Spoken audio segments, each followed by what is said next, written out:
Hi, it is the 17th of March. Happy official St. Patrick's Day. I would like to talk about a few things.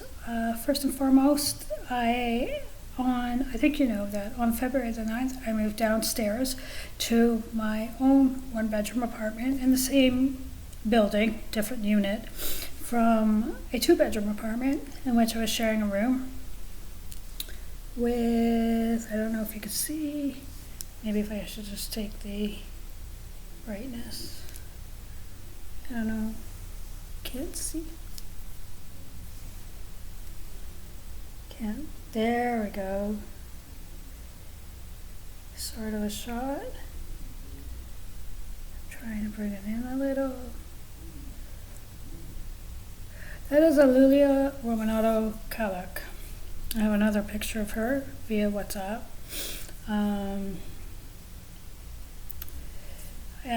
She is my former roommate, and I just want to say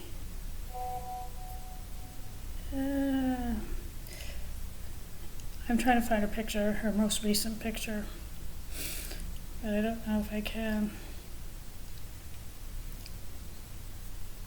I don't think I can.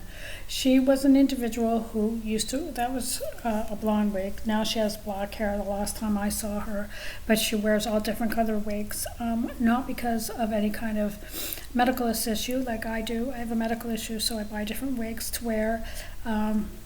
I wear one to bed, which was my blue one, and I dyed it, and then I was wearing it up, and then I got this one, and then I wear my other blue one to my other wig to bed, which I cut, so it's a bob. But anyways, she has blonde hair, which dyed black, and then it's short, and then she wears a black wig,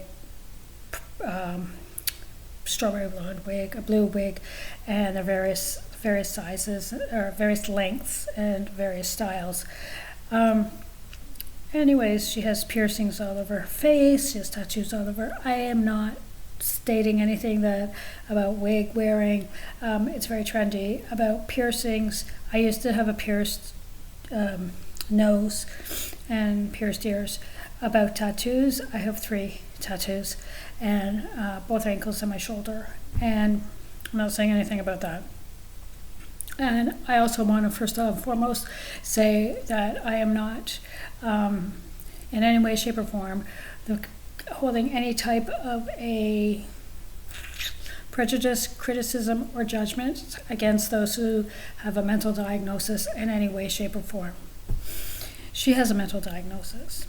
I also want to state that I am not in any way, shape, or form holding a judgment against anyone who has any kind of addiction, alcohol, drugs, or anything else. I have had a junk food addiction. I myself was anorexic and bulimic, and I suffered from an eating disorder. So, we all have our different things. Each of them are gone and washed away at the minute we accept Christ, get baptized, and we continue to walk in the healing of our Heavenly Father. So, having said all that, as sort of my precursor to what I'm going to say, many of you would know that this young woman, she has piercing. Okay, this woman you don't know, she had spent some time in a drug rehabilitation center. She had spent some time in. She has a record. She was, when I met her and moved in upstairs, she was looking to move forward in her life. And as we all do, as we all want to move forward in our lives in various areas, she has a daughter. She is a single mother, not through fault of her own. I mean, there is some situations going on which I do not wish to speak about in terms of the daughter and that whole thing, because that's really not an issue here. In the sense, because I have my early childhood education diploma, I was asked by her father to be a chaperone because she needed supervised visits to whenever her daughter was there. So because I was asked to be a supervised visits by her father, by her grandfather, by a caseworker, social worker involved, lawyers, everybody knew about it. So, I mean, that was fine. I am going to say, there we go. This one picture, that was Boots. That's why I'm getting into this. Was.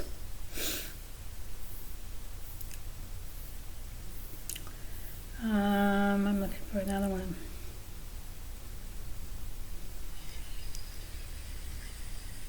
That was Boots. Usually, I don't know, you can't really see. He liked sitting along the side of the bathtub. That was Boots. When the bathtub was running.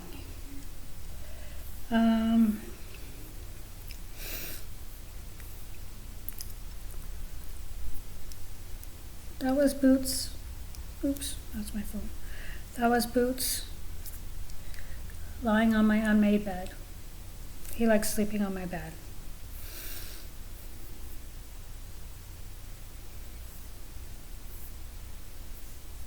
I'm using the words was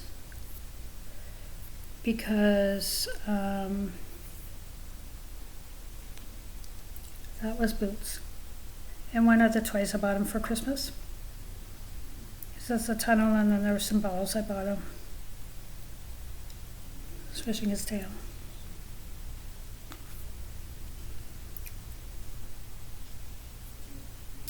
I'm saying was because recently she posted on her posting, I guess today, or social media posting, something about my last time with my best friend because of my former roommate, and that's me.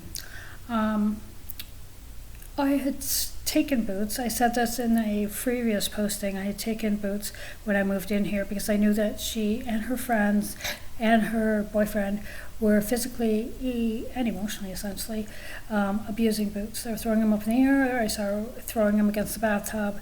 They were doing various things with him, sexual acts involving bestiality, her boyfriend and herself, and posting it on social media. So I took the cat. I was contacted by the Toronto Regional Police officer that they were going to come and take the cat back. I had him for a week, actually. I was actually trying to go above and beyond, and I was getting all up in his face about how, well, then fine, get a search warrant, like she's abusing the cat. And then I stated, and they have a recording of me, obviously, and then I stated I wanted to charge all these charges, but the police officer had said to me, well, no, I think those are serious allegations, Michelle, and I really think that you're really being overly dramatic and blowing it out of proportion. And that was Toronto Regional Police. And basically, I have better things to do. When I call them and ask them about things, want to charge people, I have better things to do. I have other things. Some of the police are like that when I've spoken to. It's been my experience. I spent the past 2 days crying.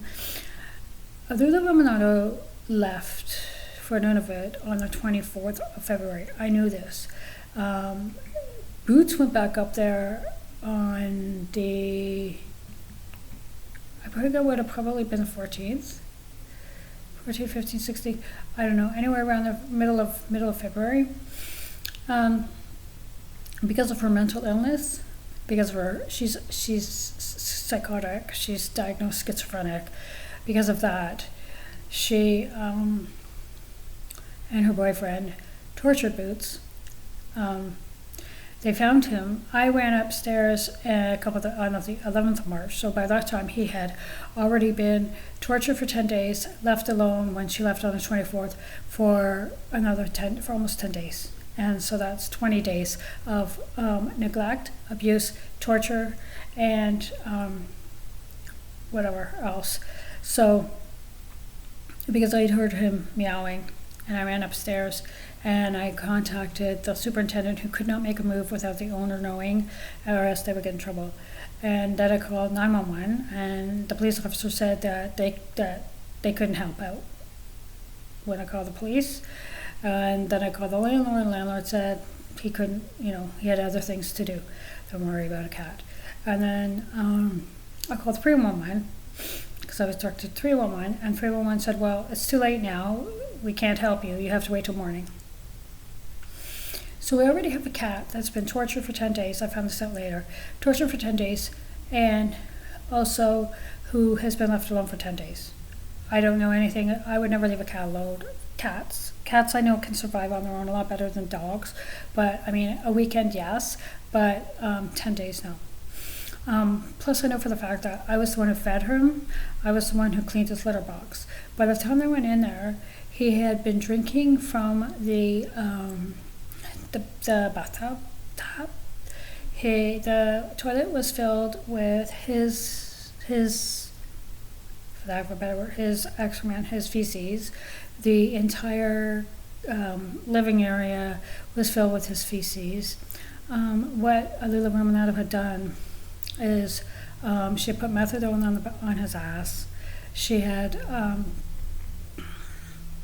put a rat's tail, little tiny rat's tail, in his anus, and then she had embedded in the crushed shoulder blades a cobra head skull.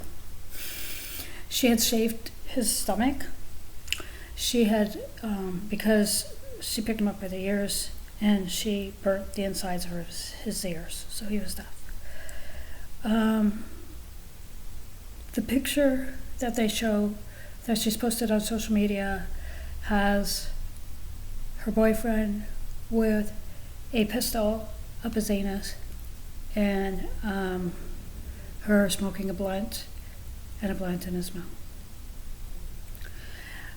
By that time, he'd already been tortured, broken his legs.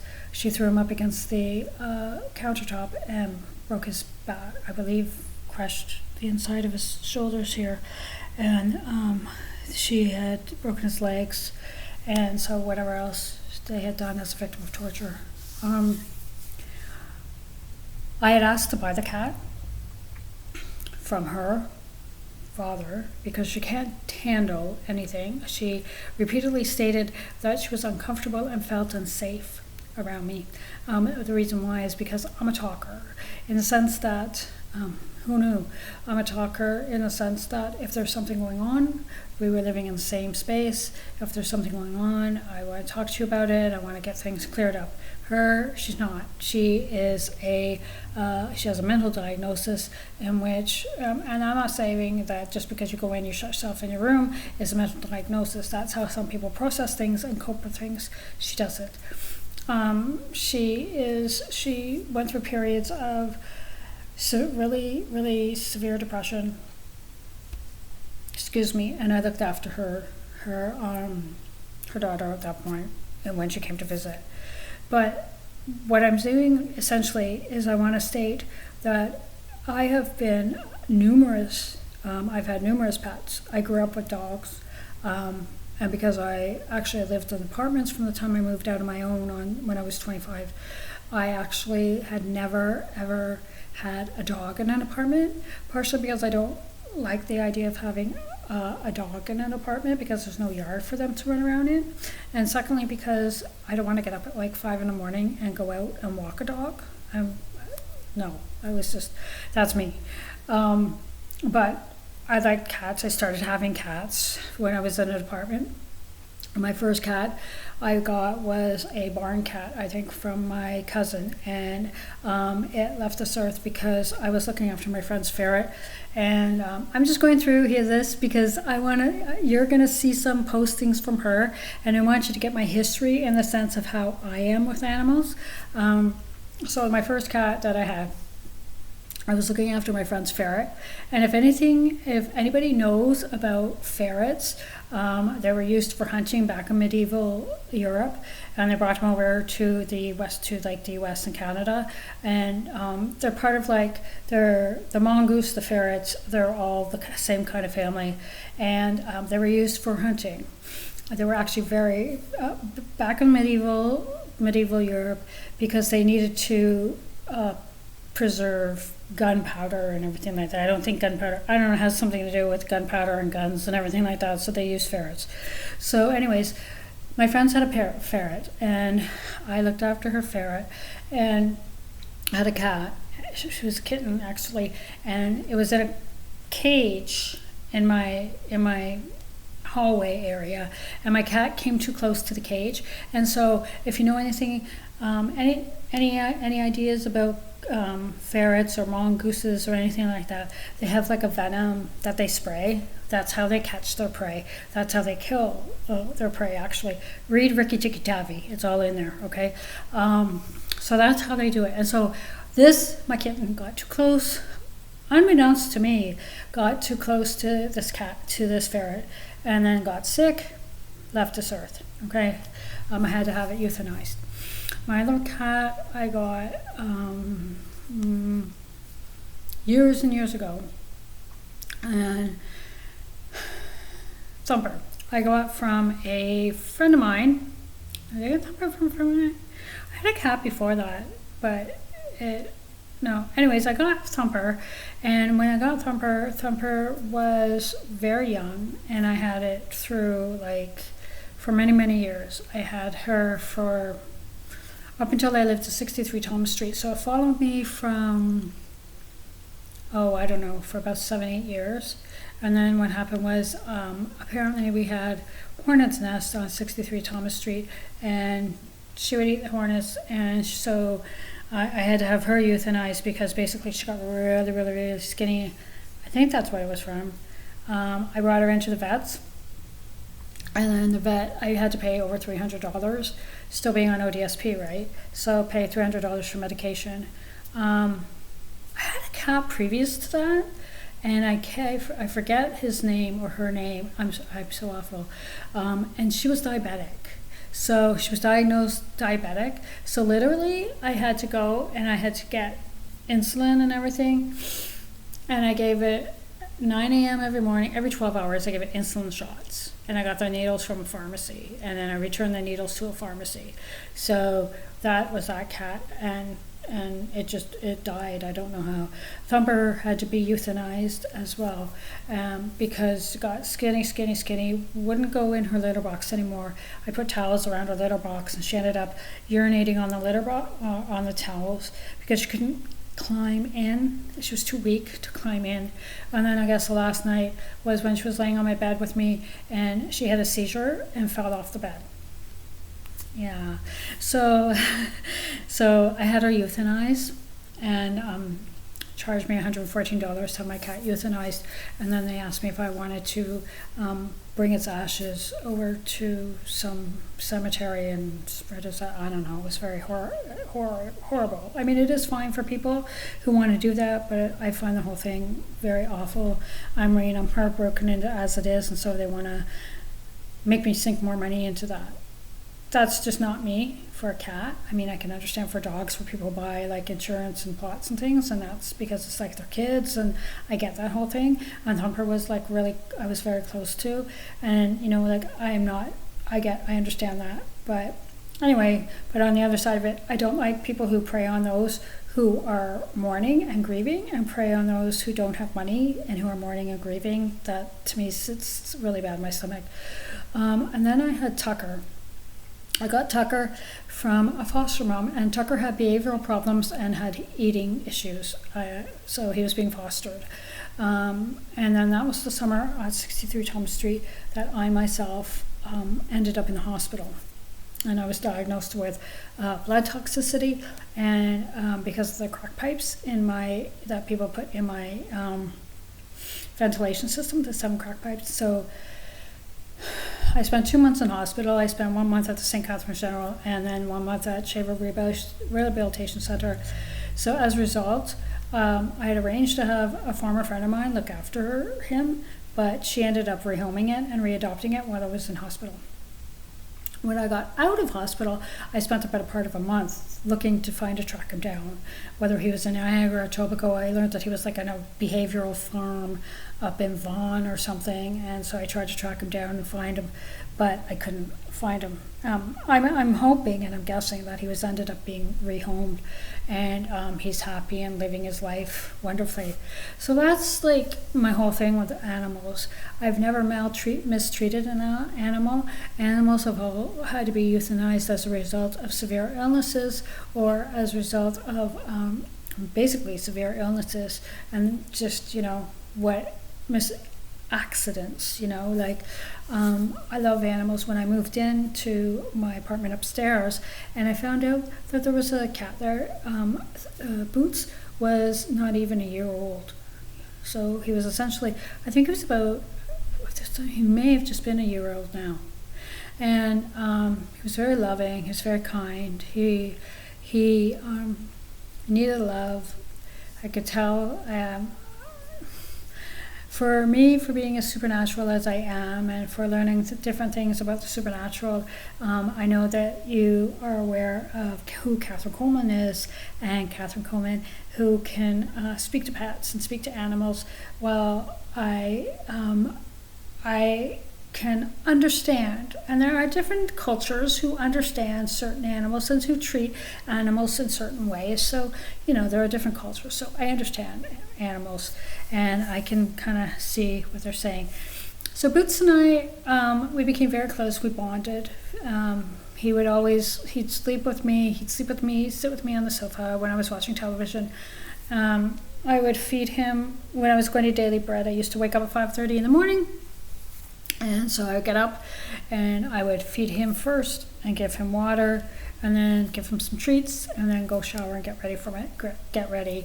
And then he would come in, and when I'm eating my breakfast in my room or at the table, he would jump on my desk and he'd sit with me while I was doing my devotions before I left.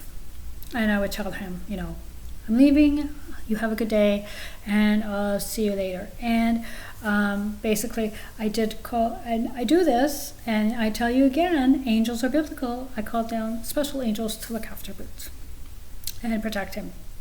And there are special angels who look after different animals, and I believe that, as they look after humans. And I believe that and I know that there was an angel that was with him when he left this earth and went to heaven. So I just wanted to kind of do a precursor to all of other little Roman Catholics' little social media postings. And I know that her father, who is a very angry man, has a social media business down in Hamilton with 3 satellites. It started in Nunavut, and it's in Ottawa, and it's in Hamilton somewhere.